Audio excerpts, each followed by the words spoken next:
Establish the proper product placement. Introduction.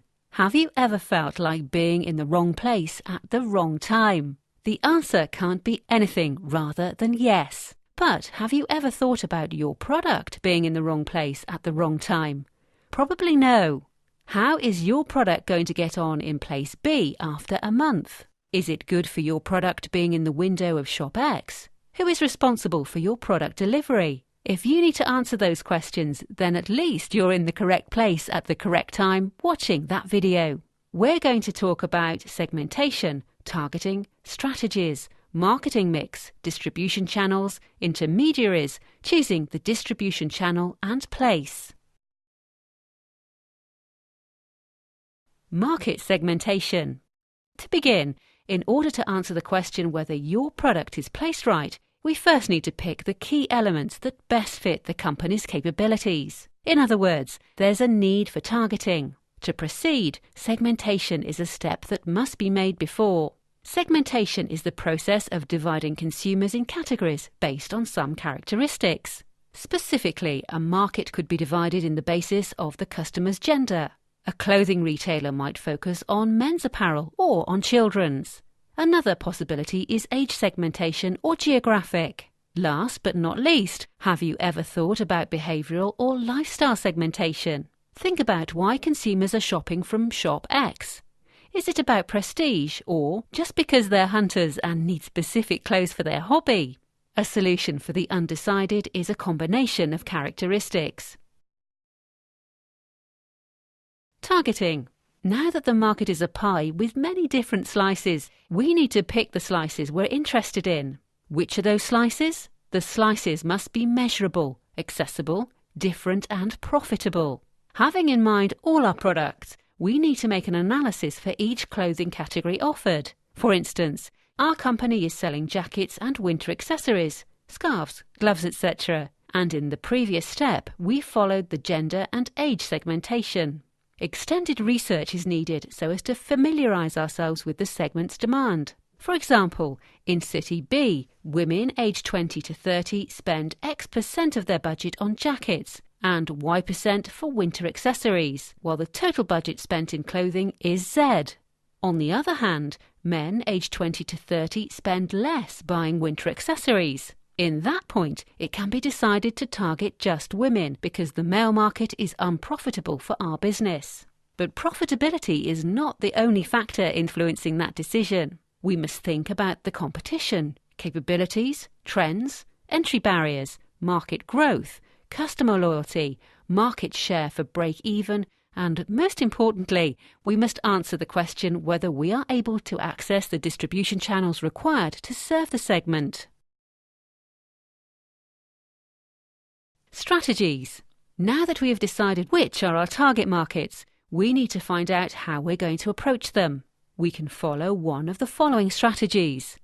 First, the single segment strategy, in which we use one marketing mix for one segment, jackets for women aged 20 to 40. Second, the selective specialisation with one or more products for more than one segment, jackets for women and men aged 20 to 40, or jackets for men 20 to 40 and women's accessories for women 20 to 40. The product might not differ, and just promotion and distribution might make the difference. Third, product specialisation makes the business conform its one type of product in the different needs for many sectors. Fourth, with market specialisation, the business decides to offer a range of products that a specific segment needs. And fifth, a strategy that fits in a big business is full market coverage that provide many sectors with many products. Marketing mix. After deciding about our audiences, we must decide about four key elements: product, price, promotion and place. Our focus in this course will be in the different ways of getting our product to the targeted customers. The different paths are called channels of distribution. According to Stanton, a distribution channel consists of the set of people and firms involved in the transfer of title to a product as the product moves from producer to ultimate consumer or business user. Distribution channels. Have you ever seen a child with his mother visiting textile plants while going shopping? Probably not. That image is rare because of the distribution channels. Now let's talk about the different types of channels of distribution. First, we go to the zero-stage distribution channels, where the manufacturer sells directly to the customer. To make this happen, a business can provide door-to-door salesmen or its own retail outlets, selling via direct mail or via the internet. There are other channel structure alternatives that provide one or more middlemen, as seen in the diagram. Agents, wholesalers and retailers help the product travel in the right place, the right time, with the right cost. Piggybacking is another choice. The manufacturer in this case uses other companies' distribution channels. Why choose intermediaries? But why should a business choose intermediaries? Intermediaries are not only responsible for the physical movement of the product, but also help coordinate advertising or even provide information about the market to the manufacturer. Geographical, cultural and language issues can be solved by intermediaries. Manufacturers choose intermediaries that can lower their costs, including that of negotiation, monitoring and enforcing export contract, sales force training, post-sale service, etc. Moreover, intermediaries are preferred when they have a better knowledge of the market, customer and competition, and when they have a better network and connections. Choosing the best distribution channel. But how to choose the right distribution channel for my business? First, let's think about simple things such as the number of buyers, their location, and measure of individual purchases. Concerning the product, is there need for pre-sale and after-sale services? Do they need to be stored near the consumer? Is the company able to afford its own distribution channel? Finally, are there any intermediaries that have the necessary experience, contacts, financial strength and integrity?